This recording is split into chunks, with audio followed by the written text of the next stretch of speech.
on February 13th, which was a while ago, but it takes us time to do this stuff because we got lives.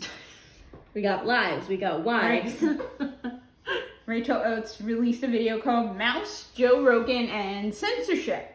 And at the time of writing this script, it had around 21,000 views, which is pretty average for her channel. Mouse is a graphic novel series that kind of is a historical account of Art Spiegelman's family during the Holocaust in Europe. And it is fictionalized in some elements. Like, there are some kind of fantastical elements of like the people being mice, the Jews being mice, and the Nazis being cats, and ethnic Poles being pigs.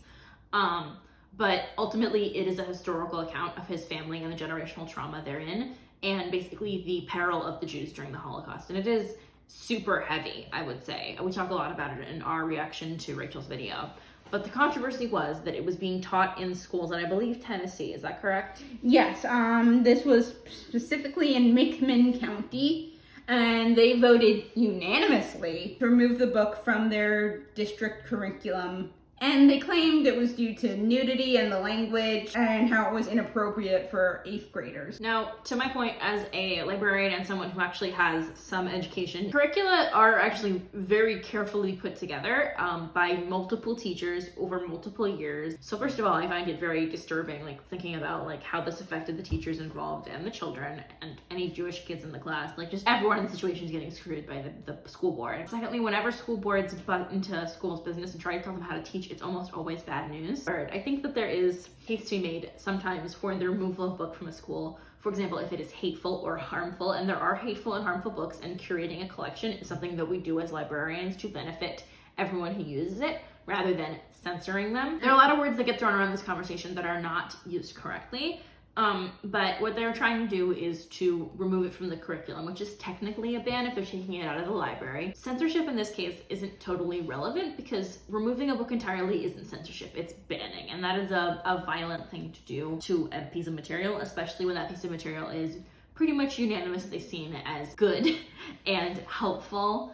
I would say that the arguments made by the school board, as we both have talked about, are incredibly divisive and intended to be bad faith. It's very transparent. The argument they're making is that they want to ban this particular book because of reasons having to do with it being about the Holocaust. Because they're anti-Semitic. And like, yeah, that's a form of Holocaust denial, banning certain aspects of teaching the Holocaust in a way that is unflattering to different people. That is Holocaust denial. That is what this is about. And the problem with Rachel's video that we discuss at length is that she does not interrogate this subject in a way that is understanding the scope of the situation. Right. Banning Mouse didn't have to happen. They chose to do this as a statement. And one of the huge problems about this video is that this was a political choice and not an academic choice. Right, and I think Rachel Oates, being from the UK, she misses out on that nuance. She doesn't have the perspective that we have as Americans in that way, and I think also there's different philosophies on book banning in other parts of the country. But my point is that, like, if you did any research at all into this attempted ban and successful unanimous ban of this book, you would understand that it is not a good faith academic choice. It is a choice based on white supremacy, based on censorship of the Holocaust, based on erasure and Holocaust denial.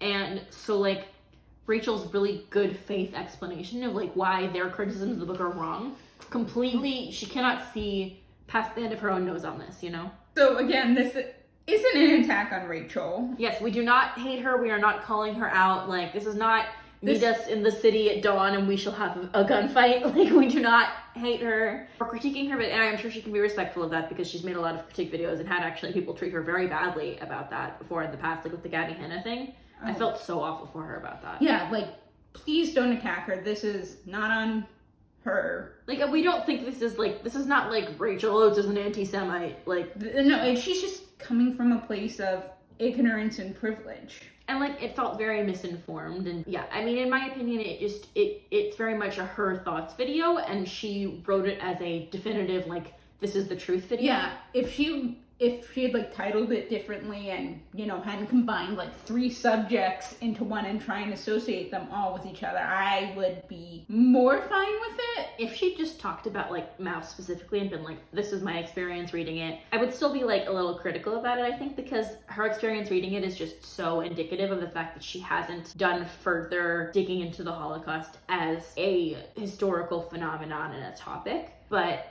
I would have respected it a lot more, because this came across very much as kind of like my word is gospel kind of situation. As though like, I have this thing to say and it is the right thing, and if the video that we watched is like completely bonkers. It just doesn't have a focus. It could have been like 3 separate videos. Like I said, it was like 3 videos in a trench coat. Like, it was a very weird experience to watch it, because it felt like it was very bouncing off the walls. Like, it very much felt like I have to put a video out this week, and this is a topic I'm interested in but not very informed about. And so, like, it's definitely, like, I definitely have a negative bias against her now, because I did like her a lot before. Just, like, as somebody who makes videos, I thought she was, like, very clever, and she was, like, bringing nuance to a conversation.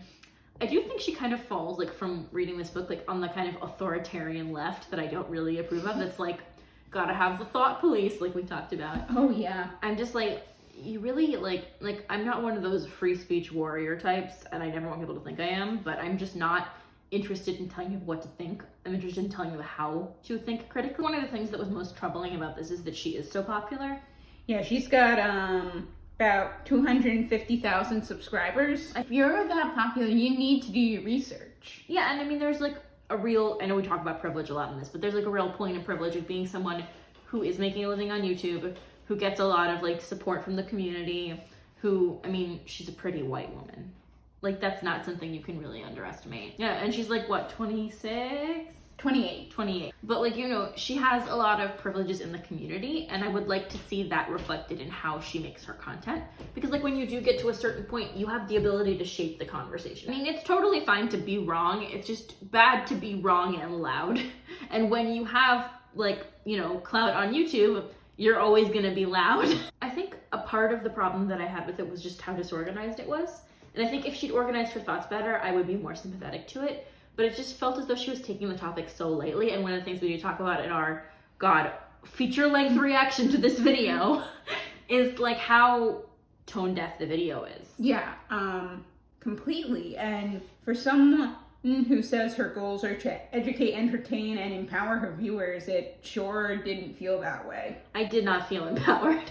And also I think that she really dignified, as I said many times, like she dignified the bad faith argument of people who are trying to ban books, which is something that you just really can't engage in as someone who like this is literally my profession. I am a librarian. I have gone to school to learn about this. I have a real investment in the cause. Her really not understanding so many of the terms she was using and misusing them, and just being completely unaware of the difference between censorship and banning and other topics that are really important, and like misinformation and disinformation, like that is really important stuff, and it has real meaning. And like the fact that she was just using it without really an understanding of what it really means was disappointing to me. Like ultimately, like if you just watched it critically, it was a bad video. Like even if you think that Rachel's right about everything, it just was a badly constructed video. Okay, you ready for this? No, but let's do it anyway. Are we recording? Yep. Okay. This is what, our 3rd time watching it, at least? At least I think once each, and then once together. So yeah, collectively. Ugh. Kill me. Hey everyone, and welcome back to another video. So just over a month ago now, and I know I'm late with the story, it's not been a good month for me, but I'm working through it. We're doing okay now. This is all good. But just about a month ago, a school board in Tennessee voted to remove Art Spiegelman's book Mouse from its language arts curriculum. Mouse being a graphic novel published over 40 years ago now, telling the story of his parents' and family's experience during the Holocaust. Now, before we jump into this video and get started, I always forget to mention this stuff. So if you're new here, it would be great if you subscribe, because it really helps me and means a lot. And if you like this video, it would be great if you leave a like, leave a comment, share the video around on social media, because that all helps me keep making even more videos for you. I don't understand why she felt the need to give like the self-promotion time. Like, if you're gonna make a video about the Holocaust, don't do like a little segue into all the little artistic things you do. Like, yeah, let's talk about the Armenian genocide, and also I make these cute placemats. Like, like that's not a normal, this is like the tone of the video. This is the beginning of like the place where I'm like, what is the tone of this video? It's very confusing to me, but we'll talk more about it. Yes, you guys. Also, if you want to go follow me over on Instagram, I've recently got back into painting Warhammer minis, like this amazing little chaos demon right here, who I am super, super proud of. I spent so much time on him. Why? I don't understand. Like, cool, you have your art, but like, this is not the video to talk about it. I just don't understand why this is like, even if you're gonna make something like oh yeah, this is my lighthearted video, like don't put your self-promotion like at the beginning of a video that's like about a topic like this. Like, I don't know. Or at least if you do, give it a timestamp so we can skip over it. Or like put it at the end, like, oh yeah, here's my stuff. Like, it was just super, this is like very weird vibes. And I absolutely loved it. And I tried these new techniques where I used like modeling paste to extend the base and added extra lava and all sorts of stuff like that. It had all these new painting techniques I've not tried before, and it's my biggest project to date, so I'm really, really proud of him. I'm glad she likes her thing. I know we're harping on this. I'm glad she likes her thing, but it's just such a weird thing to start the video with. It's just so weird. So let's talk about mouth. So in my opinion, the book is incredible. I first read it maybe like 5 or 6 years ago, I want to say, and I found it so moving, but at the same time educational, because it painted this side of the Holocaust that we don't really get to see all that much in media. There's a lot of books about people's experience during the Holocaust, and there's like a lot of documentaries and textbooks and stuff like that, but this was there in pictures in front of you. It was real, and it was not only the experience during the Holocaust, but the aftermath afterwards and how it affected the family even in future generations, and kind of had this like knock-on effect for years. And I thought that was really, it was an important thing to show, and I'm really, really glad they did. This is one of the first books that I recommend to people when they ask me like where to get started with graphic novels and comics. I will say, as a librarian, that's a weird place to recommend graphic novels to people. It's a bit intense. It's like, hey, I know that you're just getting into like, you know, graphic media, but why don't you start with genocide? Like, I have a lot of graphic novels that I recommend to people, and like, it just kind of, to me, like, I don't like to accuse you, it kind of feels like a virtue signal. Like, yeah, I read nonfiction, I'm deep. I'm not like other girls. Yeah, that seems like a bit of an odd place. Like, if you're like, oh, you like memoirs, why don't you read Night by Elie Wiesel? It's also just weird to me that she recommends it as like, wow, it really humanizes, and it's just very like... We haven't even gotten to that part yet. Well, but this part where she's just like, generational trauma, and I'm like, that's like all Jewish literature is about generational trauma. Tell me you haven't read any Jewish literature without telling me you haven't read any Jewish literature. This unique Holocaust book that talks about generational trauma, and I'm not trying to shit on Mouse, it's one of the best books I've ever read. Oh yeah, I guess when it comes to the medium, I mean, the thing is that Mouse was a really big game changer in terms of like historically what kinds of graphic novels adults were reading, but at the same time, there are really good graphic novels, even written by like Roz Chast, for example, really great Jewish artists who are a little less like, let's talk about genocide. I know I keep bringing up the genocide Yeah, thing. I'm not talking about darkness. I'm just talking about in terms of like accessibility and interest. Like new to the medium. I mean, personally, like Reader's Advisory is a big part of my job. And so if somebody walks into me and is like, I want to start with graphic novels, no way in hell am I like, well, have I got a book for you? I almost never, unless someone's like, oh, I want to read Mouse, I'm like, I'm not censoring it. Like if someone was like, I want to read about the Holocaust, I'd be like, oh, well, what have you read? But like I'm just not going to recommend a Holocaust book to somebody out of the blue. Yeah, not if they're just like, I want a graphic novel. Because I think it's something that everyone should read and that everyone will get something out of. And I'm absolutely not the only person who thinks like this, because the book has won like a Pulitzer Prize and a bunch of other stuff, and it's been a bestseller for like 40 years now, and it absolutely deserves the hype that's around it, you know? So up until last month, in some schools in Tennessee, it was being taught as part of their language arts curriculum, which I guess is kind of our equivalent of like maybe English Lit or something like that. And it was being taught to grade 8s, which in the UK is our year 9s, which is kids around the age of 14. So this is the age that I'm pretty sure I studied the Holocaust sort of in depth in school, but we did it in history. It's an age where kids are really starting to mature and grow up a little bit and starting to form their own opinions about things. They don't really need to be babied in classes anymore. They deserve to be taught as equals and asked their opinion and presented with these quite adult topics. Well, not even adult topics, but these real, sometimes dark topics. I think they deserve. I don't think a kid has an opinion about the Holocaust. I don't understand what she's saying, like, kids deserve to... I don't think she's talking about the Holocaust in this instance, but just dark topics in general, but it's very confusing.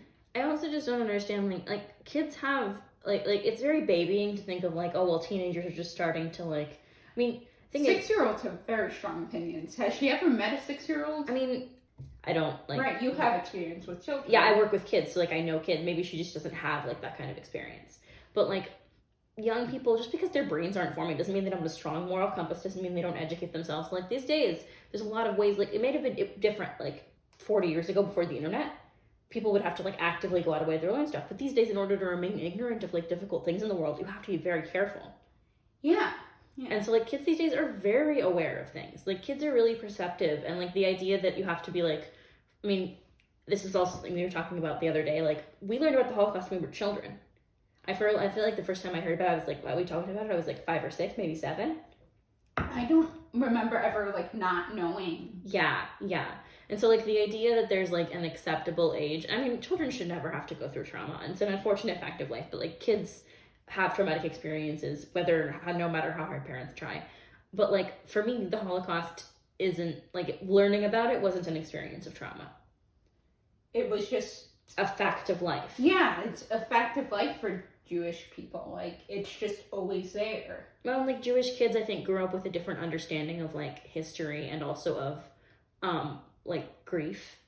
We are very like, I think like anybody, there's different, experience among different groups. But I think overall we are very open about this kind of stuff.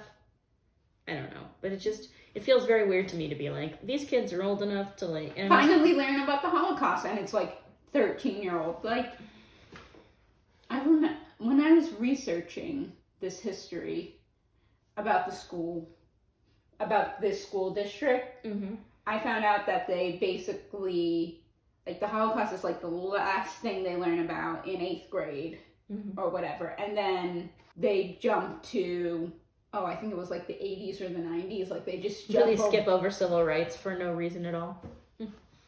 No reason. Yeah. I think that because so often the story that we tell in American schools is that, the U.S. are the heroes in the Holocaust and like in World War II of like, oh yeah, we saved the Jews, but like, nah, that wasn't the reason we got involved. And also like history is way more complicated than like, American allies swooping in to save the day when like so many people were already killed and America didn't accept refugees to start with. So, it's a complicated story, but it's very telling that like this is a very like Gentile experience of learning about the Holocaust, which is, there's nothing wrong with being non-Jewish. It's just that like it's centering yourself in a narrative that isn't about you. Pretty much this whole video is centering herself in a narrative that isn't about her. Yeah. That's mainly what we're going to be talking about. Yeah, and I mean, I'm sure she's a perfectly nice person. Yeah, it's just a very white gaze thing. Yeah, it's very, I don't want to say ignorant exactly. I mean, it is a little ignorant. Yeah, I'm not sure what to call it. It's just very obvious that she didn't talk to any Jewish people. And very obvious, like, she didn't, like, fully understand or fully, like, dig into, like, it's a very shallow dive. I mean, we'll have to get more into it. Yeah, oh my god. I feel like we've already been talking for, like, half an hour. We're only 3 minutes in, and it's a 34-minute video. To be presented with those and be allowed to make up their own minds about them. And I think a big part of that is making sure you teach them through mediums they can actually connect with, which is why I think teaching them through graphic novels is a really, really interesting and good and useful way of doing it. A while back now, I made a video about... I will just get back on my soapbox one more time to say, kids do not need graphic novels to understand difficult topics. We read, Night in 8th grade, we read Animal Farm in 8th grade, like... If kids want to read graphic novels, I'm all for it. Because, like, people will be like, I want to read a real book. And I'm like, graphic novels are real books. But, like, kids aren't so stupid that they need pictures. I say, like, each kid connects differently to mediums. Exactly. So for some, yeah, maybe a graphic novel is more accessible. But, like, not for all kids. Like, well, I think that just generally speaking, we do kids a disservice when we act as though a visual medium is the only way that they can learn or the best way for them to learn. Every child's brain is different. Classic literature with 1-star reviews, and it was meant to be just a kind of like a silly, light-hearted, fun video. I'll link it in the description if you want to check it out, and I'll pop a little thing on screen as well. And one of the things I noticed was that a lot of the negativity came from kids and young people who were self-promotion and an ad. And like, I'm not gonna harsh her buzz for trying to make money. Like, this is her job. I feel fine putting ads on all of our videos because we are talking about our own experience. She is talking about somebody else's experience and she's doing it badly.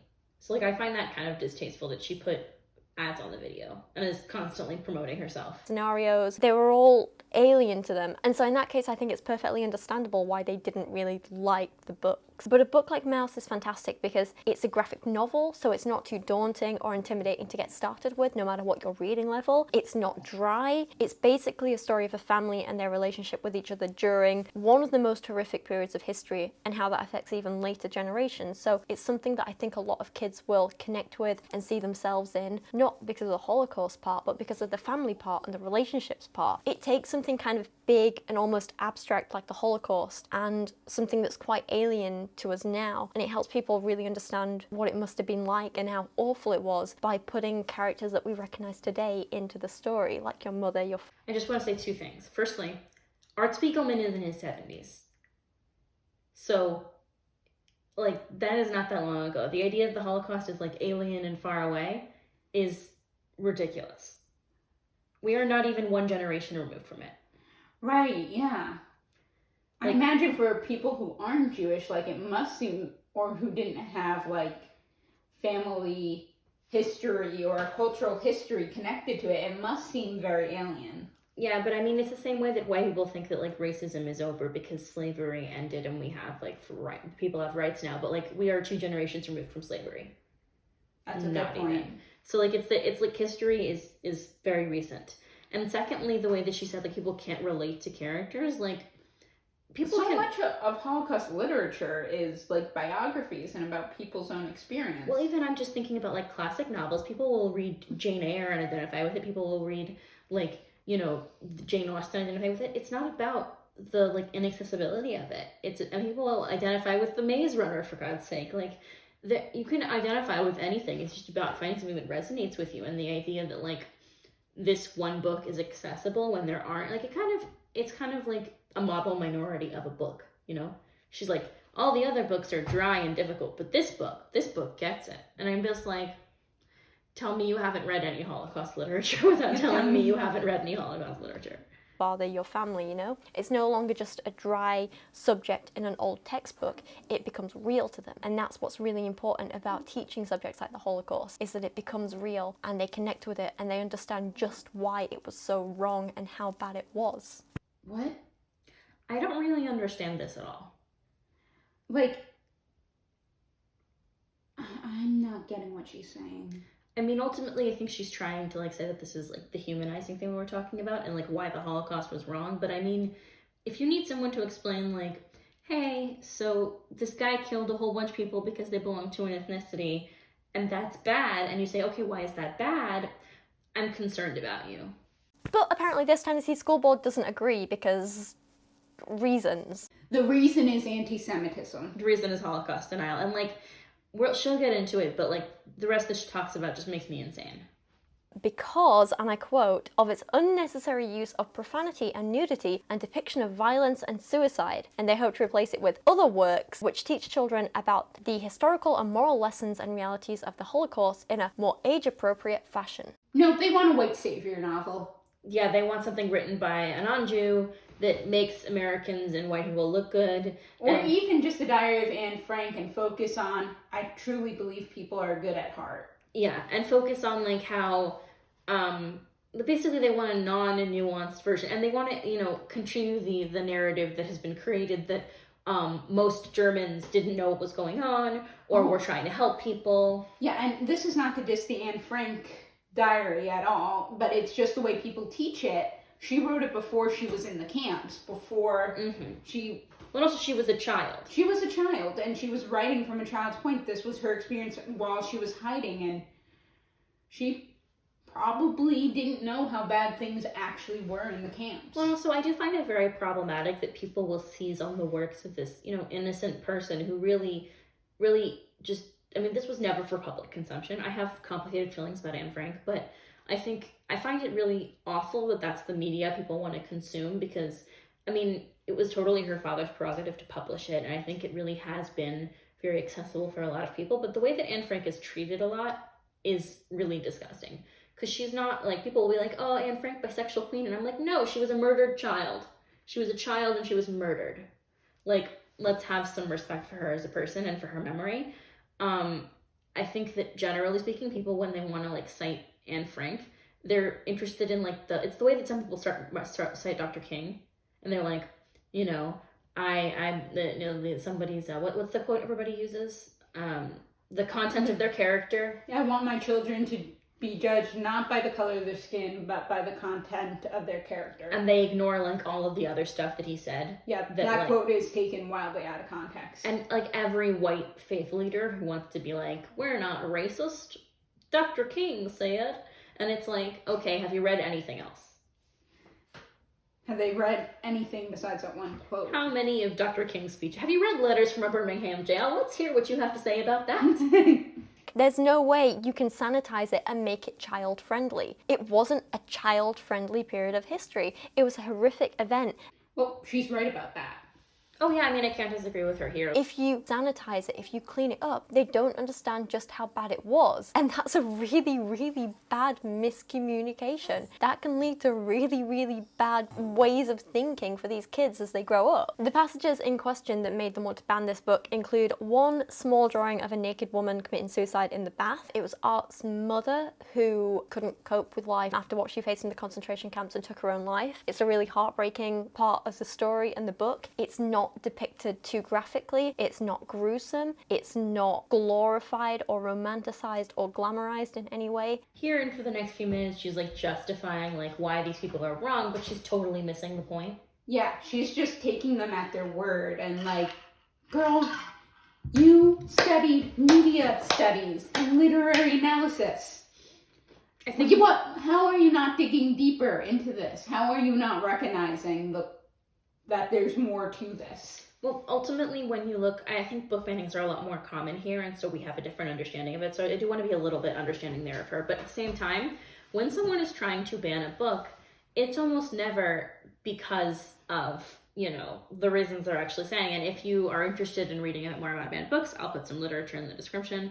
But, like, it's so disingenuous if you're even a little knowledgeable about why books are banned in the US to just be like, well, but the reasons they're saying don't make any sense. Of course they don't. It's a straw man argument.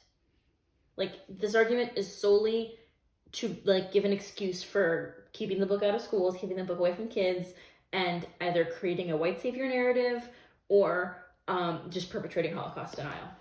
There's also another scene of prisoners drawn as mice being made to strip off their clothes as they entered one of the concentration camps. Because that's the other thing I should mention as well. In near enough every part of this book, every character is depicted as an animal. So you have like cats and mice rather than like human beings. She doesn't say who's the cats, who's the mice.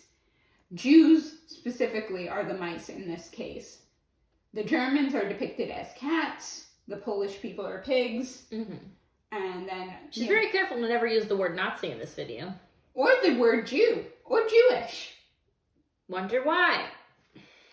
There's, I think, one instance of someone saying damn. I did skip through the book and kind of like reread passages and reread bits of it and tried to kind of like find what was causing offense. And I couldn't find many like instances of...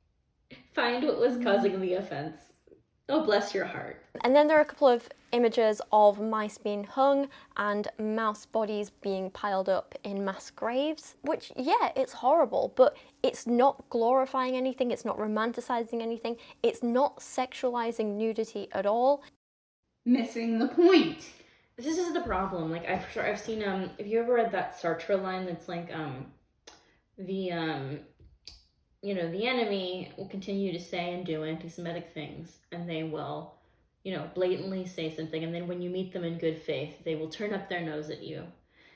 It's very interesting because, like, she's meeting them where they're at. She's like rebutting their claims when their claims are patently nonsense, and nobody is ever going to respond to her about this. She's dignifying them with a response. It's not even excessive or making up a large part of the book, but it is absolutely real and it's absolutely what happened, and therefore I do think they deserve to be portrayed in this book. A drawing of a naked mouse and maybe a few minor swear words here and there don't detract from anyone understanding how horrific the Holocaust was, but you simply cannot sanitize something as horrific as genocide. Well, I mean, again, you can't. She's right. She's right. She has a point. Good for her. Yeah, good for her. To still have the same impact. The Nazis would often strip prisoners Oh, one count of Nazis. She said Nazis once. We got it. Quota. Death. To sanitize this stuff is to downplay it. Once you allow them to see these things happening to characters which they can relate to, which they built a connection with. She acts like no other Holocaust book does that. Well, also she acts as though, like, victims are inherently unsympathetic. Like, just because you don't know doesn't mean you can't be sympathetic if you just learn a little bit about it. It seems to me like she's like, oh, we really do have to tell everybody these Nazis are bad. It's like, yeah, dog. No shit. Makes it so much more powerful to them. It really drives the message home. It makes sure they don't forget it. It makes sure they really understand it. Books like Mouse teach these periods of history in a way that no textbook ever can, because they make it real. They give kids that emotional, and adults, all readers really, that emotional connection to what happened in the past. So board member Tony Ullman justified his part in removing the book by saying, being in the schools, educators and stuff, we don't need to enable or somewhat promote this stuff. It shows people hanging. It shows them killing kids. Why does the educational system promote this kind of stuff? It's not wise or healthy, except it's not. Well, I mean, she's just quoting it. She's just quoting it, but, like, even from the quote, you should be able to tell they didn't read the book. Yeah, most of them didn't even read the book. Mm-hmm. At least a few of them didn't. Some of them skimmed it, like... It's not showing kids being killed to say, oh, wasn't this a lovely time? Oh, remember all those deaths? No, it's exactly the opposite. The only people you're protecting by hiding this stuff and sanitizing this stuff and downplaying this stuff and not showing the true realities of how bad it was, the only people you're protecting there are actual Nazis. Okay, Nazi count two. In minute 10 of this 30-minute video. Back many years ago now, when I was a kid in school, like 14 was over half my life ago now. I feel so old, but back when I was in school and learned about the Holocaust, when you read about it in textbooks and just got like numbers quoted to you, it all felt very abstract. It's not our fault. You had shitty teachers. I mean, also, like... And a shitty way of teaching about the Holocaust. The issue isn't the textbooks. The issue is the way we teach about the Holocaust. The issue was your school. And I'm going to be honest, probably because they're British and... Well, I mean, the British teach, I assume, from a perspective of them being the heroes of the Holocaust as well. You know, liberating the camps or whatever. And I hope we don't get demonetized for being anti-British. I think we're going to get demonetized no matter what. But hopefully we will get something out of this. I don't know. Maybe Rachel will, like, make a diss track back at us. Hopefully she'll see this and respond. Or hopefully she'll see this and be like, maybe I need to do better. Maybe I need to, like, just... Apology video! I don't even want an apology video. I just don't want her to do something like this again. Or maybe just take this down or take the ads off of it. Literally, like, any recognition of how stupid this video is would be nice. I want chaos. Sam hungers for blood. Not in a blood lively way. She does not consume blood. Neither of us consume blood. It felt like a long time ago. It felt very distant, you know? None of it feels real until you learn about the actual real people who were involved and hurt and abused and killed and who were affected by this period of history. I think I can kind of understand that this is from a non-Jewish perspective because most of us probably knew survivors or, like, you know, your family came to the US before the war, but, like, the rising tensions of, like, and I think most of my family as well, but, like, the reason people fled Europe before the war is because there was a rise in anti-Semitism around World War I, which is what happens, fun fact, whenever there's some kind of, you know, difficult stuff going on, the Jews get in trouble. Yeah, I mean, my family came here 1890s, early 1900s because there were pogroms in Russia. Mm-hmm. They're like, we're gonna get out of here, and that's not relevant at all today. Anyway, yeah. Oh god, this video is so chaotic. This video is gonna be so chaotic. And reading about it in textbooks didn't help me understand that, but fiction really, really did. Books like The Book Thief and The Storyteller and Mouse played a huge, huge part in helping me understand what the Holocaust was really like for people and how horrific it was and how bad those atrocities were. At least she didn't talk about the book which should not be named, i.e. the boy in the striped pajamas, Ugh. which is, yeah. May you rot like onions with your heads in the ground. Amen. Another big thing for me was going to the Holocaust Memorial and Museum when I was in Berlin, when I was maybe 20, 21, I want to say, something like that. And it was, to this day, one of like the most heartbreaking experiences I've had in terms of something that didn't happen to me, you know, because it was being there a genuinely like difficult. I remember in particular there's this one room that's just like pitch black, and you sit in it and it has voices reading out letters and diary entries from people at the time with little projections of like their words and faces moving around the walls, and you sit there in this dark room hearing their stories and understanding that they were real people, and that like it just made it very, very real. And I remember I was sat in that room with one of my friends who was always kind of like the sort of like upbeat, silly, funny guy in the group, you know, the one that like was never really too serious about anything. And I was sat there with him, and I just turned around and looked at him, and I've never seen him so serious. He was close to tears, and we just kind of like looked at each other, and like, yeah, it was a lot. Like, I've never... The class clown found it uncomfortable to, like, experience emotions of the Holocaust Museum. Like, isn't that, like, kind of a trope? Like... Oh, no, tough guy goes into museum, sees sadness. Like, I don't know, it feels very, like, once again, centering other people in this conversation. Once again, centering white people, and like, oh, God, this happened. I feel terrible. I've never felt terrible before. Oh no, my people have never been genocided before, but I can see now that it's bad. Like, the thing is that, like, you and I are not black, but we can be sympathetic to the experiences of black people in the US, and, you know, secondarily, the experiences of people who died before we were born. Like, it's not difficult to have human empathy if you're willing to be educated. And, like, I understand that may not be as always easy for teenagers, because I once was one. It's very difficult to think about people other than yourself when you're still, like... I mean, yeah, that's just... But they were in their 20s at this time. That's different. Like, I don't really expect a 14-year-old to always... be completely empathetic to other people. No, of course not. Like, being 14 is so hard. Being 14 is hard enough. You should just legally get to commit any crime when you're 14. I mean, like... You should get especially in, like, middle school age. Oh, God, middle school. Like, in high school, they're a bit better, but, like... all of middle school, like, honestly, like, this is a joke, like, that middle schoolers should be quarantined for the rest of society and just...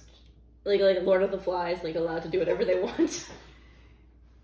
Actually, no, that would be horrible. That would be really bad. I just feel like when you're in middle school, you should get to have a sick day whenever you want. Oh, God, I would have not gone to middle school at all. I would have not... Can I abstain from 13, please? Can I abstain? 12, 13. I had no good years. There were almost no good years. All of middle school was just terrible.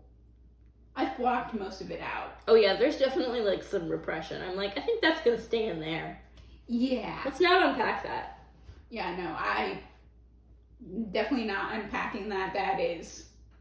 But like, and I don't think it's unreasonable. Like, you were 20. I don't think you should be surprised if somebody's emotional at the Holocaust Museum. Just be supportive of them and be like, yeah, this is really difficult, and for me as well. Like, it's okay to feel those emotions. It's just, you shouldn't be surprised, and like, you shouldn't like if she were to just say, yeah, I went to the museum and I was really moved by it, and like that was important, that was helpful for me as a tool. But she's like centering this in all of her white feelings. Mm-hmm. I think it was something that really affected all of us, you know? Because there was, I don't know, maybe 15 of us that went that day, and like we all just came out and like walked away in silence. It was a lot. I mean, I can understand that reaction. Yeah, that's usually how you should leave the museum. It's sobering. It's an experience you all have together, and I can understand why it would be a lot if you have, apparently as they were, been so poorly educated.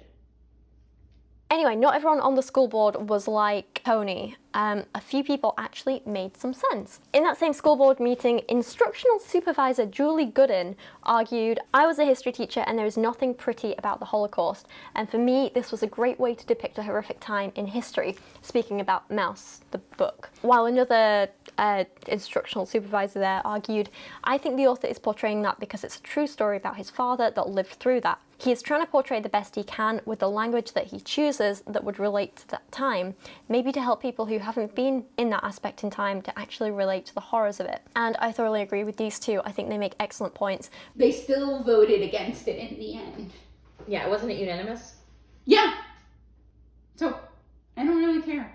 Mouse isn't a book saying, oh, look, some cool guys killing someone. Oh, guns, cool. It's not using nudity to say, She's right. It's not using nudity to say, oh my god, look at this hot girl. It's all done with purpose. Like, for another example, there's a reason why some adults are fine watching like a consensual sex scene in a film, but can't sit there and watch a sexual assault scene in a film. Because one of those things might be gratuitous or fine or, you know, used for one reason, the other is used for another and more emotional reason and with purpose. If you have a film about, I don't know, I think how is this relevant? This is a different conversation. This is part of like her weird thing where this video becomes 3 videos in one. She's trying to do way too much in one video. Now she's talking about, well, one of the reasons I found this so disturbing as a video, I mean, disturbing is a big word, but it was, because she's talking about Mouse, and then she's talking about censorship, and then we're gonna see more. But like the censorship conversation is not even relevant to this thing, because like they're not arguing to censor the materials, they're arguing to ban the materials, and that is different. Book banning and book censorship are completely different things. Yeah. And so like this is a different topic entirely, but also like the idea of comparing like a consensual sex scene and rape to facts about the Holocaust is misguided as well. Yeah, like, I don't really get what she's saying here at all. I think she's just trying to say that context exists. Yeah, I get that. And she's also, like, looking for an easy transition into her next topic, but she should really be focusing on, like, one thing. You know what I want her to do with the revenue from this video is to donate it to, like, the Anti-Defamation League or something. Donate it to us. Yeah, send me the money. Rachel, this is your 5-minute warning. But yeah, preferably a Jewish charity. Yeah, like, or I don't know, like a Holocaust museum, or an education, something like that would help with this, because I wouldn't say she's spreading misinformation that much, but I would say she's definitely like her point of view on this is not valid, and she is doing a bad thing by like 20,000 people have watched this. And let's not even get started on the comments yet. Oh, you read the comments. So you might want to show, for example, a rape scene or a violent attack scene or some kind of scene like that to make a point. And if you take that out, it won't be the same film because it's put in there for a purpose with a reason. And I think it's the same with Mouse, but, you know, not rape, but like violence and murder and so on. Like, you take those things out of the book and it's absolutely not the same book. What would you be left with? Once again, we're not talking about censorship. Yeah. We're talking about banning books. You're downplaying the seriousness of what happened. You're not showing the realities of it, and that does change the book, and I don't think that's okay. I guess like another example for me would be something like the film This Is England. I forgot about this part. Oh my god, this part, like, I, like, shivered. If you haven't seen This Is England, thoroughly recommend. It's so good. It's about kind of like skinheads and white supremacists. The 80s, I want to say. Is it 80s? Yeah, early 80s, I think. You know, kind of getting involved with like white supremacists, and there's a lot of racism and kind of how that divides communities and so on. And you have this one black character in it called Milky, who you absolutely grow to love throughout the film. He's such a nice guy, and he's so sweet, and he's lovely, and you just like properly grow to love him. And throughout the film, like, you're seeing a bunch of stuff, and, you know, the kind of, like, skinheads are sort of, they kind of get involved with these white supremacists and these racist guys, and there's kind of divides in the group, and you start seeing it, and you're like, oh, yeah, okay, well, like, I guess racism's pretty bad. I guess racism's pretty bad. Yeah, okay. I want to hope that's a joke that she's saying. Like, I want to hope that was intended to get a laugh, but I kind of think it wasn't, and that makes me, like, kind of sad. Like, I kind of want to cry. Bad stuff, they're not great guys, and, like, throughout the film, you're kind of thinking, like, okay, yeah, cool, they're bad guys, whatever. And then, almost out of nowhere, at the end of the film, I guess it's easy to be whatever when white supremacists aren't going to come for you. I guess it's really easy to just be kind of blasé about it when you're white. And Christian. This guy combo. At the end of the film, this guy combo, fueled by like absolute like racism and jealousy, he just turns around and he beats Milky like so badly. Like, it's violent, it's graphic, it's shocking, it's genuinely hard to watch. And you see this character that you've grown to absolutely like love and care for and adore. You see him nearly being killed by another man. The fact that she uses this as an example is very telling to me. Because, like, it may not read this way, but to me, that says, you have to watch this black character nearly be beaten to death to understand that these white supremacists are bad people. And I cannot imagine watching that as a black British person and, like, being like, oh, a character I can identify with, a character who's, like, being seen as good and interesting and, as she said, lovely, and then suddenly having him be almost beat to death. Like, that sounds so horrific. And, like, basically using a black body and violence done to a black body in order to demonstrate a white character's evil is just so vile. Yeah, no, it's messed up. It's absolutely appalling, it's disgusting, it's, like I say, really, really difficult to watch, but it's not done gratuitously. It's done for a purpose. It's supposed to be hard to watch. It's supposed to disgust you. It's supposed to be shocking. And it's a visual depiction of how disgusting and harmful all racism is. And without that scene in the film, the message of racism is bad wouldn't quite hit home as hard as it does, I don't think. If you take the violence out of that film, it's not the same film and you're downplaying the seriousness of racism. Just like if you take the violence out of Mouse, it's not the same book and you're downplaying the seriousness of what happened. What happened? Isn't that the title of that Hillary Clinton book? What happened? Way to down... I feel like when you say what happened, you're kind of downplaying it. Because she's yet to say Jew. We've had 2 Nazis, now she said Nazi twice. But never Jew. Or Jewish. Or Jewish. Or like any iteration. Any reference to the people who were murdered. Just genocide. Yeah, she doesn't talk about the people who were genocided. Yep, getting genocided all over the place. And I mean, like, when it comes to This Is England, I studied that film in media studies when I was like 16. So you should be able to analyze other media. And like, I took media analysis too. I took a lot of media analysis classes. Hi, Sarah. But seriously, I just think it's telling. Yeah. It's telling that this is a blind spot. Yeah, this is a huge blind spot. So anyway, in response to all this, there was a lot of what I think is justified uproar online. Justified uproar. No shit, Sherlock. Yeah, I mean, I think whenever a book is taken out of classrooms, it's concerning, but particularly in this day and age, it's a lot, especially, you know, given, like, growing violence and xenophobia.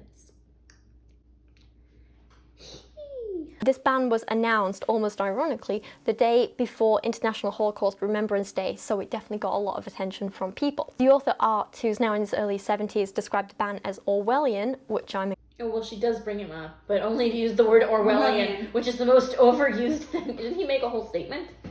Yeah, I think I actually have it written here. Well, we can pull it up, but... Yeah, let's see what she says. I forget what she says. What he says or what she says? I don't remember what either of them say. So here's what Spiegelman said. It's certainly about Jews, but it's not just about Jews. And here's what she says. Inclined to agree with. And he also claimed that he suspected that its members were motivated less about some mild curse words and more by the subject of the book. Jewish people. It's not that hard to say. And I think maybe, like, it's very easy to obliquely reference the Holocaust without actually getting into, you know, all of the murder and maybe your potential complicity as, like, a person who, like, because everyone, as we've said, likes to think they'd be a brave ally when in reality they'd either be a cowardly bystander or a Nazi. Like, I feel like it's maybe, I mean, I don't want to put words in her mouth, but it feels kind of like a white guilt thing. Mm. This was then backed up by another favourite author of mine, Neil Gaiman, who said, there's only one kind of people who would vote to ban Mouse, whatever they're calling themselves these days. I think you can tell what's implied there. You said Nazis already. You can say it You again, can say it again. sweetie. You have at least 3 allotments of Nazis. You can say it in your 34-minute video in which you've yet to mention Jews. I'm not going to comment on whether I think that's true or not, or whether I think that's the case or not, but I thought it was worth mentioning. Why? Why is that such a hard thing to actually Well, but you see, say? she doesn't want to take a hard line against Nazis. Maybe they want to sponsor her. Nazi Loot Crate. Get your Calvin Klein. Get your VW accessories. Get your what's the jack boots. All of the Nazi stuff. Yeah, no, I'm thinking. What else? Coco Chanel. Coco Chanel. Yeah. People all love to girl boss her. I'm just like, She was a Nazi. we'll start out. Well, she was a collaborator, which is almost worse. But we should start like an anti-Semites in history that you don't know about video. Like serious. That's like literally everyone. Yeah. Who isn't Jewish. Hey, do you think that you admire this person? Guess what? That would be a very long list. That would be a very long list, but you know what they say, you need content, and you and I are never short for it. That would be such a long list. But all this does lead me to ask bigger questions, because this is just one example in the big grand scheme of things. Bigger questions? You've already asked so many irrelevant questions. So, let's consider, is it ever right to ban a book? No. There, I answered your question, Rachel. Well, I really don't appreciate this part of it because she's kind of talking out of her ass this whole time. Because, hey, I have a degree in this. My degree is in library sciences and information. And I think she has an undergrad English degree, or what is her background? I don't even know. And so I'm like, I'm never going to be like, you don't know anything, you're just an undergrad. Because a lot of people I know have undergraduate degrees, a lot of people I know are very smart who don't have a degree at all. But I have a degree in library and information sciences, and we at the ALA have a very specific code of ethics about book banning, in that we don't ban books, and we don't censor books, and we don't there is a code of ethics, not necessarily in publishing, because publishing is an industry and industries are driven by capitalism, but librarianship is not a capitalistic profession. And I have a history and background in journalism, so I'm also Exactly. pretty. You are very anti-ban. freedom of information. I'm very freedom of information, very pro First Amendment. Mm-hmm. Took a whole class in it. And so the idea that I just find it very ignorant for her to be coming at this. I guess ignorant is the byline for this video, is just that she's coming at this from a place of as a booktuber, do I think people should have books taken away from them? It's like people asking at the desk, oh, do you have a copy of Mein Kampf or Atlas Shrugged, and I will get it for them. Do you know why? Because I'm doing my goddamn job. Is it my job to ask why they're reading it? No. No, obviously, you can be concerned, but you don't know if they're looking at it for background. Well, and also, it is not my job to judge why anybody is getting anything. It is not my professional job. And if I wanted to, I could ask somebody else to help them. If that was my, say someone was checking out, I don't know, a biography of Jefferson Davis, and one of my black colleagues was like, I don't want to deal with this. Can you deal with it? I would deal with it. Because, there is human space in that for personal feelings, which I am personally opposed to all bigotry, just as an internal thing. But, acting as though you, someone who has no experience in this, just is a reader, which great, I love readers, they're the reason I'm the person I am. I'm a reader too, but there's actual ethical background behind this, and she has not done research. Now, my immediate instinct to this was to say no, of course not. That's the correct answer. Good, stop there. And there's the but. The but. But Then I got thinking about books. And I got thinking about some of the books that I've actually reviewed on this channel. For example, Michael and Debbie Pearl's book. Another self-promotion. And I get her point here, where she's talking about child abuse materials. Obviously, there should. The thing is, with those, people can choose not to sell them. Well, also I think that if somebody is, there's the different things, you can't sell books of child pornography or child abuse materials. You can't sell a newspaper publishing the names of people and their addresses and where they live and being go kill these people.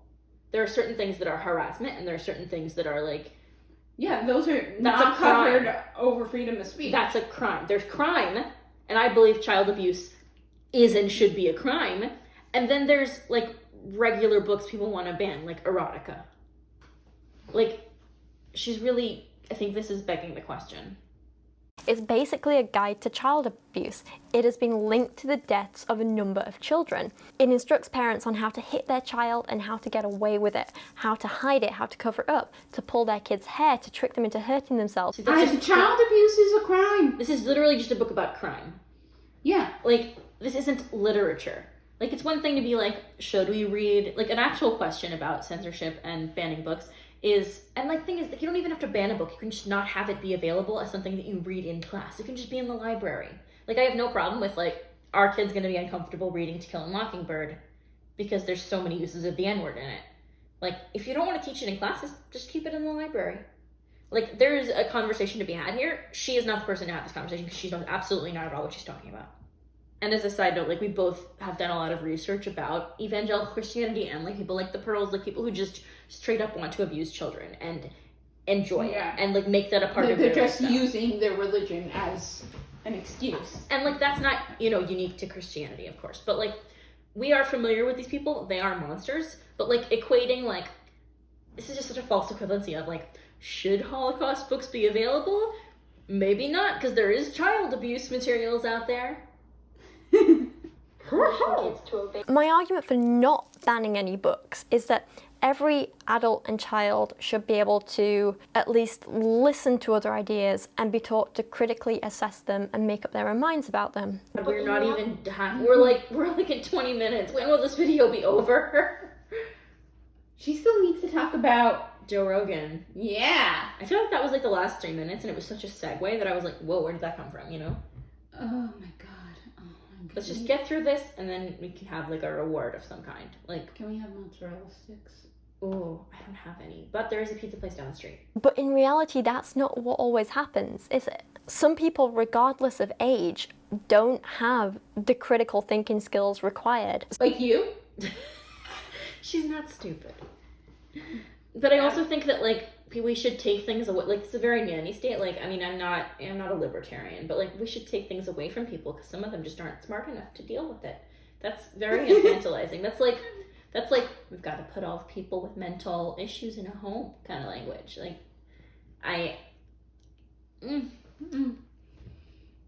Some people are going to take a book like to train. Oh, it's another ad! This is gonna be some video. Oh, is that an ad for that eating disorder app? No, that's Noom. Oh, is Lumen something different? Lumen means light, so I think it's something else. There was a really great tweet that I saw the other day that was, Noom, it's not a diet, it's an eating disorder. And I was like, I don't need another one of those. Yeah. And that's exactly how thousands of children have ended up hurt and abused and with emotional trauma and faced physical trauma, and how a number of children ended up dead. And at that point, when innocent people, innocent children, are being killed because of a book. I do want to say that if someone is abusing their child and killing them, it's not because they read a book. They read the book in order to enable them to learn, but they're going to find that stuff anywhere. Yeah, if it wasn't the Pearls book, no one's been radicalized by Debbie Pearl. Probably. I would say that, like, there are probably people who are like... I mean, it might have, like, pushed things, but if all it takes for you is a book, then... You were already deeply messed up. I mean, like, then you were already thinking about it. I think definitely some Christians who are part of these communities can be pushed by their elders into doing things like this, and, like, maybe reading the book, like, oh, well, this is published, this is a real thing, and give them the confidence to be like, this is the right thing to do. I don't think anyone beats their child to death because they got access to a book. They got access to the book in order to beat their child to death. And this isn't even the conversation! This is a totally different conversation. Sam, I am floundering here. I am floundering. I need one of my cats. Where are my babies? If we can say for certain, without this book, those adults would never have got these instructions, which literally led to this child's death. They would have killed them another way. They would have abused them another way. Like, I think, is Debbie Pearl probably responsible, or her husband probably responsible for child abuse? 100%. Oh, yeah. But you can't take someone to court and be like, their book taught me about child abuse, and that's why I beat my children. Like, you wanted to hit your kid. You thought that was the right thing to do. You didn't get all of that from one book. You were raised in that, and that's how you know. or you have an anger problem, or you like something like that. Is it A, okay to ban that book, or B, our moral responsibility to ban that book? Or Those are the only two options. not we should maybe teach people from a young age not to hit people, or like protect child rights, because children in this country do not have any rights. No, they do not. Or to complicate things more, does context matter? Yes! I love you. Me too. Is it okay to still sell this book, for example, and encourage people to read it only if it's sold in, for example, a history or politics or sociology section of a bookshop to be... The section doesn't matter! My problem with this is that, like, I mean, obviously you wouldn't put, like, mouse in fiction. It would be with, like, non-fiction graphic novels, where it is in the library. But, like, I think putting, like, first of all, having a book not be in the bookstore is fine to me. If people are like, well, this book is bad, it shouldn't be in the bookstore. If a book can't get an audience because it's such a terrible book, then you shouldn't sell it. That's capitalism. And like, if people are like, oh wow, this Pearl book is really abusive and terrible, we shouldn't be responsible for putting it in the world, that's the bookstore's prerogative. Yeah, that's not banning, that's not censorship. Yeah, I mean, like, taking a book off a shelf is a soft ban, but like, I'm They fine. still have access to it otherwise, but Yeah, you can still find it. It's Yeah. just not, I don't even know if we have copies of this book in the system, but like, if we did, I wouldn't care. It's just like what you choose to sell. It's like kind of like I guess maybe like a kosher place not having pork or meat and cheese. It's an ethical decision. It's an ethical decision. And a profit-driven one. Yeah. If you want a cheeseburger and you go to a kosher grocery store, They're not gonna have, well, I mean, kosher restaurant. Kosher restaurant, yeah. Like, you're not gonna get it. Yeah. And there's no point in complaining. It's their prerogative not to sell cheeseburgers. Yeah, like, if people don't want to serve you, that's the way it works. And like, if they don't want to serve you because you're gay, then you have a problem. Right, but if you There's a difference if you demand a bacon cheeseburger in a kosher restaurant, that's... You're just an idiot with bad media comprehension. You can't read a sign. I mean, I have gone to a few kosher restaurants and then read reviews, and they're like, this place didn't have pork. Yeah, dog. That's the point. Or like, this place wasn't open on a Saturday, and it's like, yeah, that's... There's a really amazing, completely vegetarian Chinese place called Yanfu Vegetarian in Olney, I think. Oh, I think I passed by it. It's a great place. But like, I've seen a lot of like people were like, why is this place full of Jews? And I'm just like, that's a weird thing to say. Because like after Shabbat, like a lot of the Orthodox will go out. Yeah. Chinese. Damn it, now I'm thinking about Chinese. I still want mozzarella sticks. Well, we're gonna get mozzarella sticks. In the same way that Mein Kampf might be sold in the history section of bookstores, but if we moved that book to political biographies and held it up as some inspirational read of like, oh look, wasn't he a great leader? What the fuck? I mean, it is a political biography, but I don't think there'd ever be like some jacket copy like Margaret Thatcher said, interesting read, like with you know like you know Milo Yiannopoulos said, my idol. Trump said it was great. No, he said it was what was one of the words he uses? It's a huge book. Huge. It's a huge book. It's fantastic. No, I just sound like Bernie Sanders. Yeah, that's not what Bernie Sanders would say. No, you would say, why are all the books on one side of the store instead of the other? We gotta put all the books in one place. I don't think that's what he would say. No, he would respect organization. The point is, I think context matters. And I think maybe in certain circumstances, it's okay to have a book out there, to sell a book, to provide a book, to allow people to read a book if they know the context going in. But then how can you really ensure that people know the context? You can't. Yeah. Like, there's just, thing is, I understand her point here. I think she's correct about context. But all you can really do is provide as much information as you, and that's what I try to do as an educator and an information provider. I try to provide context and I try to provide breadth. And part of, you know, doing library collection work, which is part of what I do, is providing that kind of context for people and making sure that kind of information is available. But like, you really can't tell people what to do. That's what living in a free country means. You can't tell people what to think. You can't tell people how to interpret something. Like, people can interpret things wrong. I have seen some very incorrect takes on media. Like, Squid Games is actually about socialism. Oy vey. Like, you're allowed to be ignorant, but... My thing is that, like, I can disagree with people about any number of things, and even if I am, like, actually wrong, there's nothing that people can do except present a cogent argument in return, and I really just do not have the time or the emotional bandwidth to argue with everybody. Nor do I want to. I have things to do. Yeah. And it's not, like, people don't pay me for this. Like, I don't get paid to be like, I gotta go change a bigot's mind today. It's 4:30, it's my time. Like, we don't have, like, a clinic where you can meet with a Jewish person to be like, I gotta explain to you why Nazis are bad now for, like, half an hour. It's not like, I don't know. That could be a It's not like a idea. It's not like a methadone clinic where you go in for your daily dose of, like, let's talk about racism.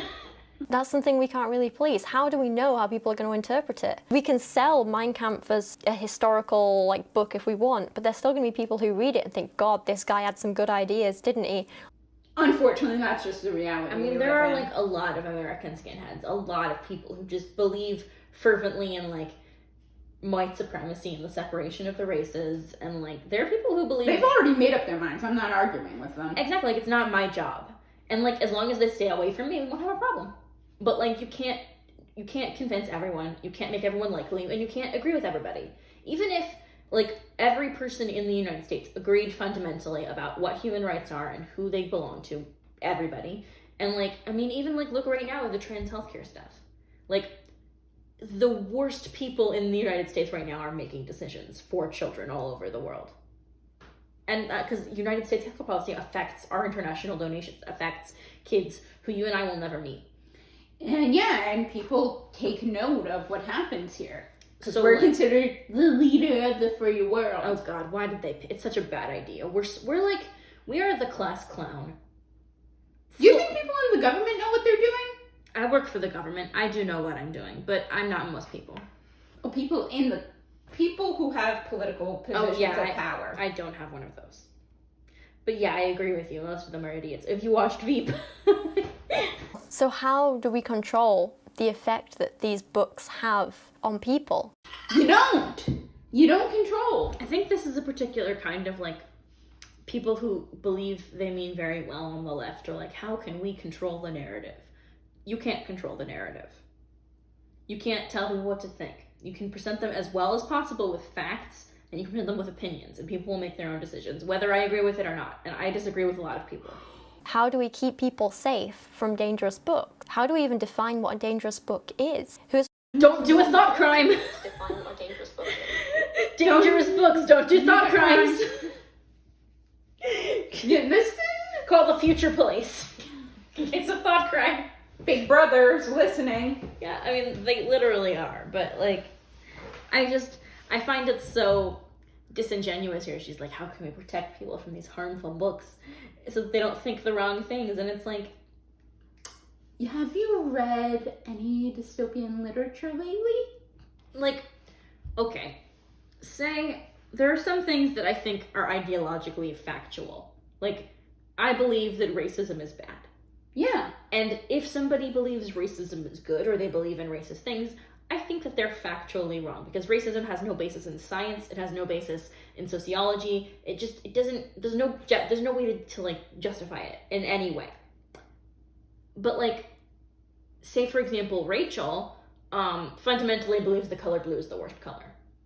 That's an opinion. That's an opinion, and you can't get people to, like, be like, well, but blue is the sky and that's boring, or blue is the ocean and that's full of trash and dead fish. Like, you can't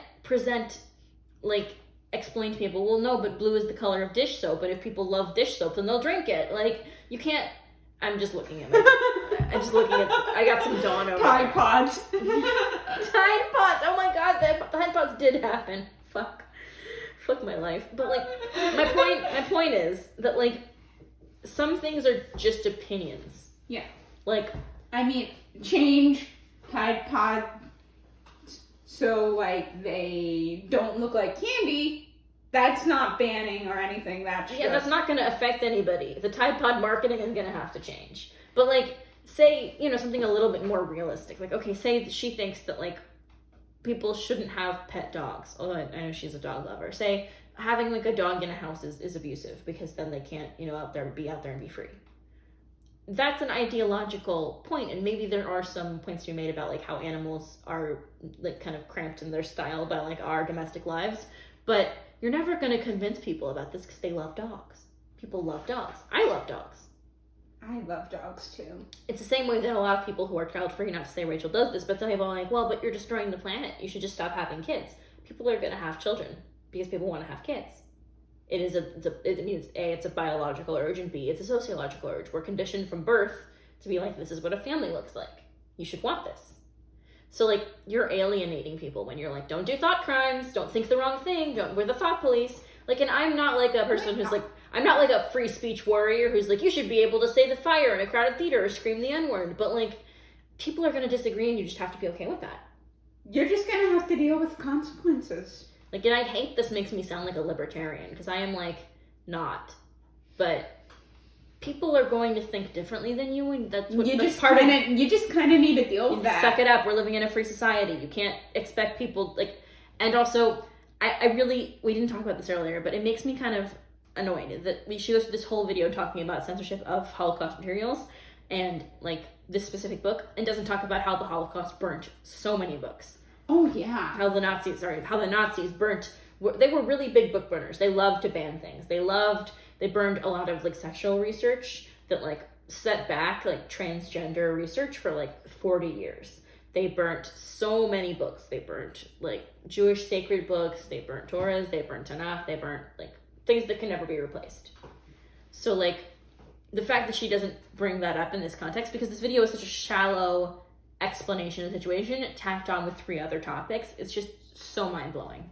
It's complicated, right? And I mean, there's clearly different levels to this. Like, here there's uproar about kids seeing some naked mice. That's not what the uproar is about. It's not about the naked mice. The naked mice are not the issue here. It is very frustrating that she keeps coming back to that when it seems very obvious to you and me that it was never about that. What if we end up in her recommended videos tab right over there when people watch this? Worth it. Death of kids is worse than kids seeing naked mice, absolutely. But what about in that grey area? It's not about the naked mice. I feel like we should just have a clip of you saying that after she says anything about the naked mice. And I mean, the whole, like, topic around censorship in general has been, like, in the news so much recently because of this whole controversy around, like, Joe Rogan, right? So here we get into the last part of the video that makes no sense to add in. We still have 12 minutes left. And it's not even about censorship. It's about platforming. The Joe Rogan thing isn't even about censorship. It's about platforming. Because Spotify's paying him a fuck ton of money. Yeah.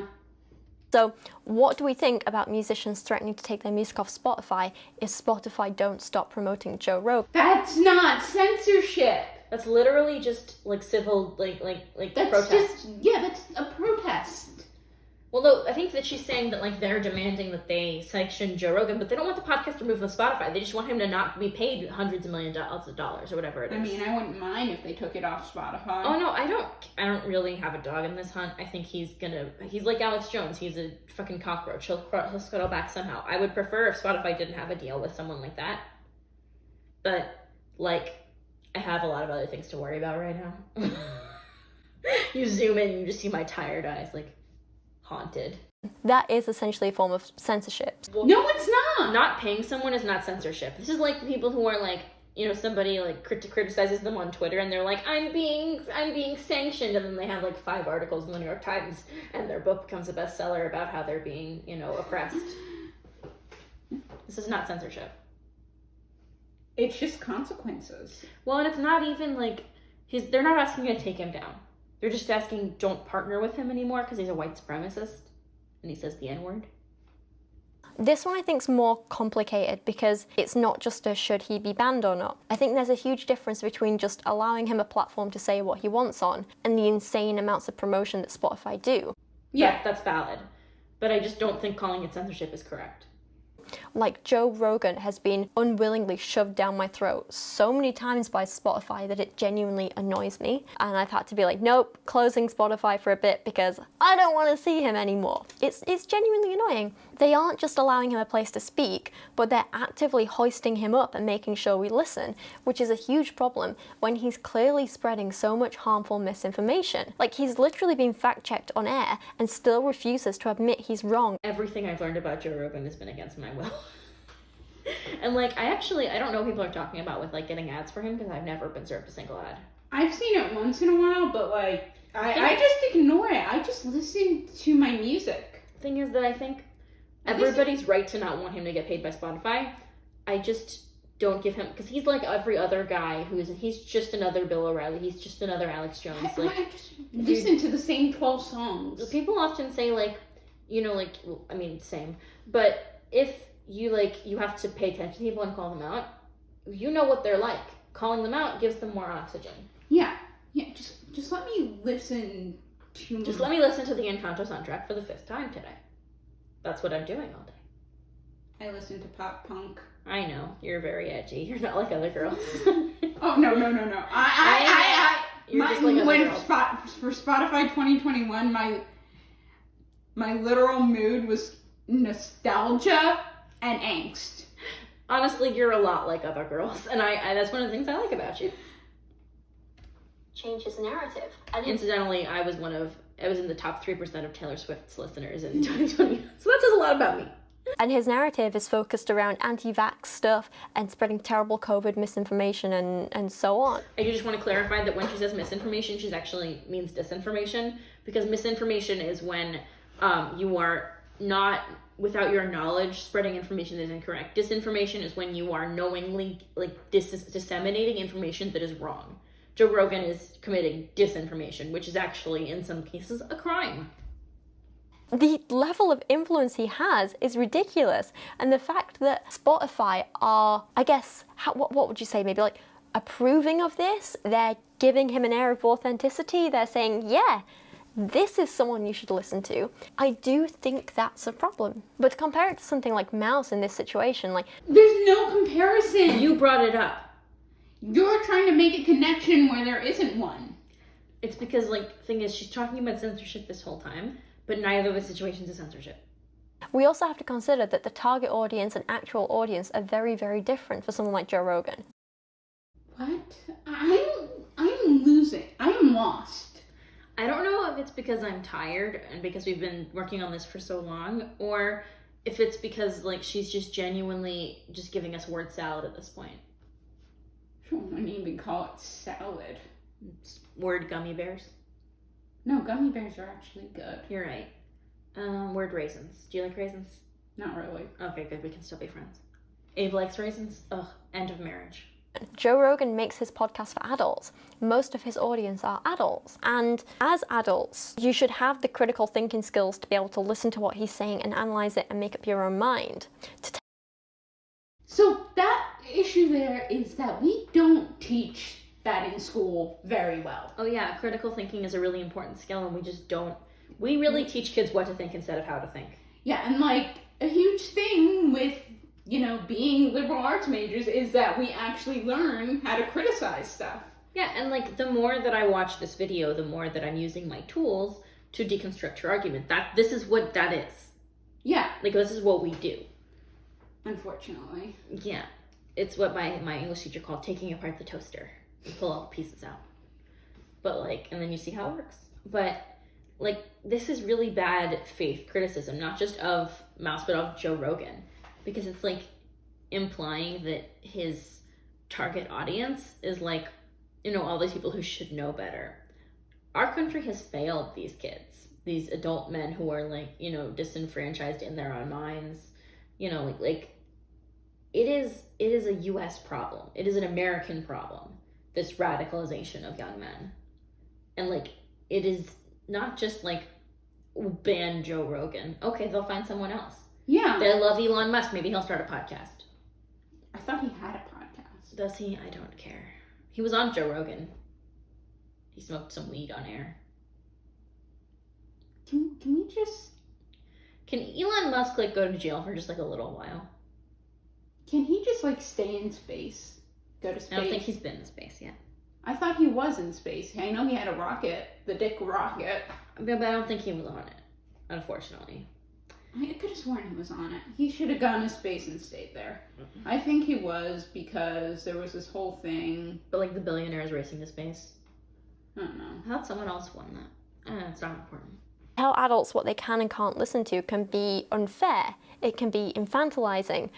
Yeah, no shit. It is, actually. It's actually infantilizing to do that to children when they should know. Because some kids, like, I really just don't believe in gatekeeping what children can and can't consume unless it's developmentally inappropriate. Like, you're not going to show a 3-year-old Game of Thrones. No, but like, if your 15-year-old is like, well, I want to watch that, but you're like, man, nudity. It's like, they're going to find it. They're going to pirate it. Like, just get the DVDs from the library.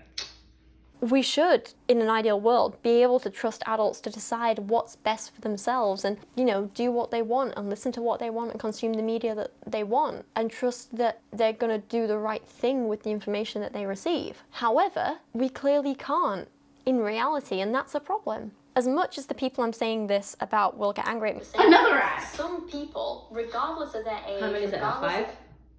This is not. I don't even know anymore. This is not the correct way to breathe. What? I don't even know what that was. Regardless of anything. As much as the people I'm saying this about will get angry at me for saying this, some people, regardless of their age, regardless of their background, regardless of anything, do not have the level of critical thinking skills required to consume media like Joe Rogan's podcast and not be put in direct harm by it. She's just calling them stupid now. People aren't always stupid. Sometimes they just are brainwashed because our media is so addictive. Like, I have found myself being like, oh, this kind of makes sense at times to things, but I'm like, wait a minute. They get you. Like, if you ever watched Fox News, it won't get you because you're like, you know, a good person. But like, if you blend your brain in that long enough, it will just turn to mush. You're not a bad person if you've been caught up in a propaganda wave, but you do need to pull yourself out of it. And like, she's just calling it, it's not productive to call these people like, you know, basket of deplorables. Like, I'm not in the position of de-radicalizing people. It's not my job. But I can still feel sympathy and understand that, like, if you believe this stuff, but you don't, like, go out there and do acts of racism or horrible things, you just have wrong beliefs, it's because your brain has been blended in this monster hurricane. And not at all to shame the people who don't have those skills.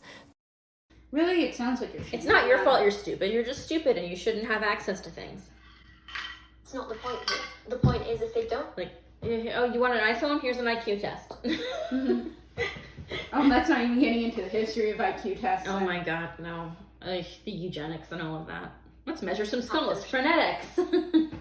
Because plenty of people take all the crap that Joe Rogan states as fact. Some people aren't critical of his words, and so they believe his anti-vax nonsense. Because they weren't taught. Yeah, I mean, I definitely, like, if you're an educated person, like, who has all the information in front of you. That's a privilege. Yeah, like, it is very privileged. You know, we grew up in very scientifically literate families. Both of your parents have degrees. Both of my parents have degrees. Like, there are certain people who are just going to have, like, more chances than other people. If you grow up with parents who didn't vaccinate you when you were a kid, how likely are you going to grow up to be someone who's vaccinated?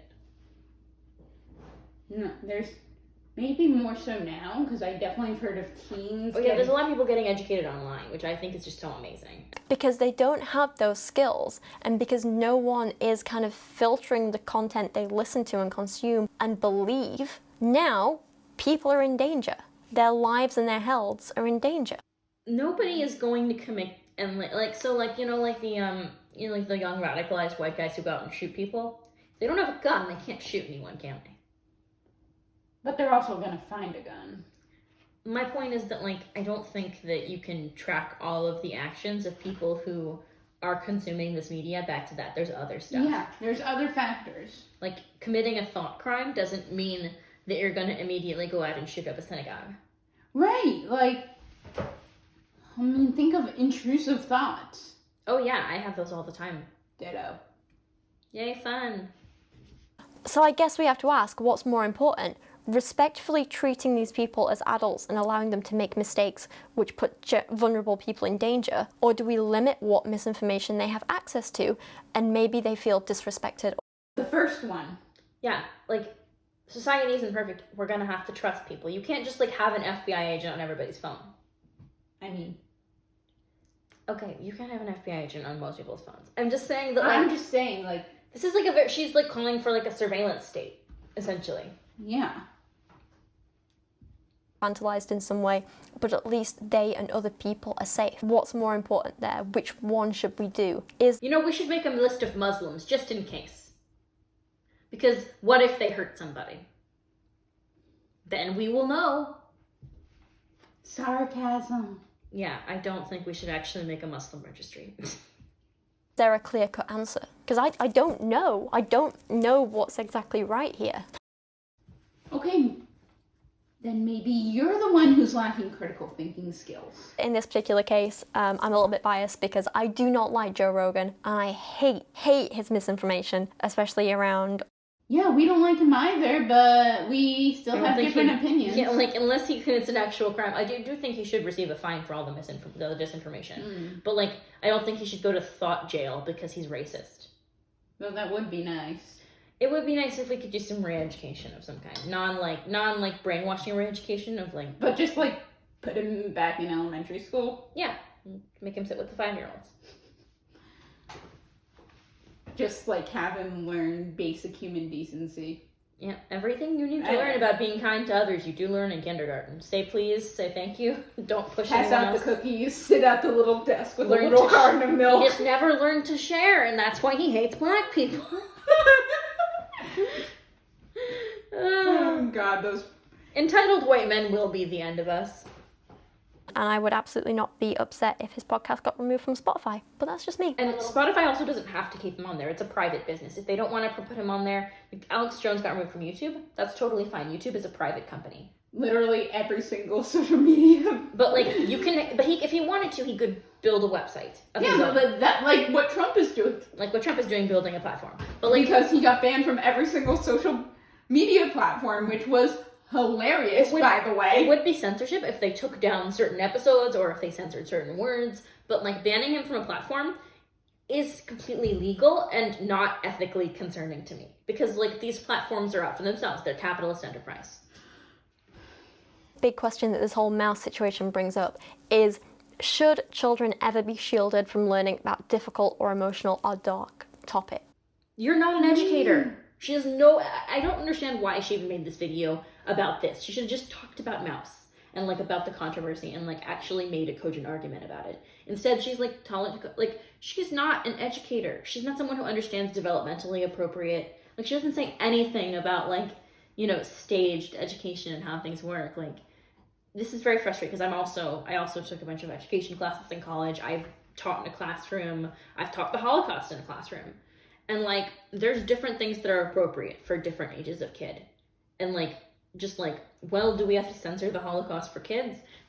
No. We have to teach what's developmentally appropriate at different levels. And, like, the fact that she just has no nuance here is very frustrating to me. And this, again, is a question where I don't think there's a clear-cut answer. I don't think it's obvious. You just stated the obvious. Yeah. I mean, like I said, this is a very tone-deaf, misinformed video, and I've had it up to here. Obviously, people want to protect kids as much as possible. That's absolutely fair and understandable and a normal viewpoint. I do think the argument of protect the children is used to be like, well, we can't teach them about racism. Their little hearts are gonna be so hurt. Like, protecting kids from harm, yes. Protecting kids from the truth, no. Sometimes I think kids need to learn about certain topics that can be difficult or emotional or dark or whatever in abstract or fictional ways in order to understand how to process and deal with them when they experience them in the real world. There's a silly story I sometimes tell when people ask about, you know, like things like... Just get this whole part. Yeah, I hated this part. So, if you haven't watched the video, she talks about a children's museum she visited that talked about, like, the way that medicine evolved and changed. And, you know, they all got a little card with a character on it. And these were probably not real. And she just got very attached to the baby who was the character on her card. And it's like, and he ended up dying, and she's like, oh wow, I feel something. And it's interesting she talks about this now, because that's usually what they do in a lot of Holocaust museums. yeah, you get like a piece of paper that's like, you get like those little fake passports of like, this is a person who died, or this is a person who escaped. But like, right, and at the end you learn. yeah, my thing is that like, this is an interesting discussion about experiential learning for children that is totally irrelevant and very tone deaf. Yeah. I had spent hours getting attached to this fictional baby, caring about him, following him around the museum, seeing his treatment, seeing him get better, and then he just like had this relapse and died. And like I feel like a little sad now. It still gets me. I don't know what it is. She gets so emotional about this. Like, so much more emotional than at any other time, talking about the Holocaust, talking about white supremacy, it's just about this one childhood experience in a museum. Which I get, but like, this is a very fucking weird video. Like, I feel like a little sad now. It still gets me. I don't know what it is. Another I ad. was attached to this baby and then it just went and died on me. This 30-minute video's had like 7 ads. I kept seeing this shoe brand all over TikTok. It's called It made me so much more grateful for modern medicine. It made me more grateful for the healthcare that we have today, just in general. And it helped me start to understand and process death a little bit more. So that when my grandma and granny died just like 1 and 2 years later, I think I was a little more prepared for it, and I was able to process it slightly better than I would have otherwise. Because even This is once again all about her. yeah, I think because of this, just like books and educational materials covering dark and difficult topics shouldn't just be hidden away from kids to protect them. Because in reality, most kids don't have this perfect, easy, sheltered lives. They do have to deal with difficult stuff. Point taken. Yeah, I think that she's correct about that. Like, we do have to be honest with kids. But it's really couched in this like very weird point that she's been making this whole time. Kids who are from dysfunctional families and see money trouble or substance abuse or face abuse themselves or face bullies or they get hurt or they deal with grief or they question their own sexuality and identity and so on. Like, kids in the real world have to deal with that. And if we shelter them from seeing those things in the media, it just becomes more of a shock to them when they have to go through those things in their own lives or they don't know how to deal with it properly. They already experienced themselves. Their experiences should be reflected in the books that they read. Yeah. Or the TV shows that they watch. Mm-hmm. It's not so to prepare them, it's so they can see themselves. Well, also, like, self-identification, like, seeing your own representation is so important for kids. Not even, like, because for adults, I still feel it whenever I see something like that. But, like, for a child, like, I would watch the, we were talking about Arthur the other day, I would watch the Arthur special every like, winter to, like, see the 5 seconds of Francine lighting her menorah. That, like, I was just like, oh, look, it me. Like, that was, like, you know, they never talked about it any other time, but... I mean, they did have her Jewishness in a few other episodes. I don't remember. There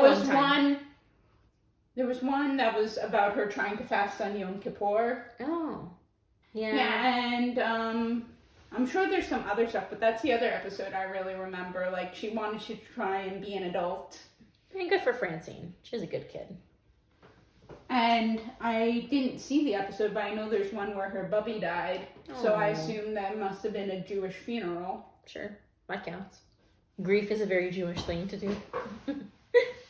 So yeah, I do think it's important for kids to, you know, see dark and difficult topics. Of course, I think there are some ways that are more appropriate to teach kids than others, but I don't believe that ever involves just banning whole books from teenagers or whatever, you know? I actually covered a lot of this a while back in a video I did on Another my self-promotion. But yeah, I've spoken enough on this topic and I'm More getting than wrong. enough.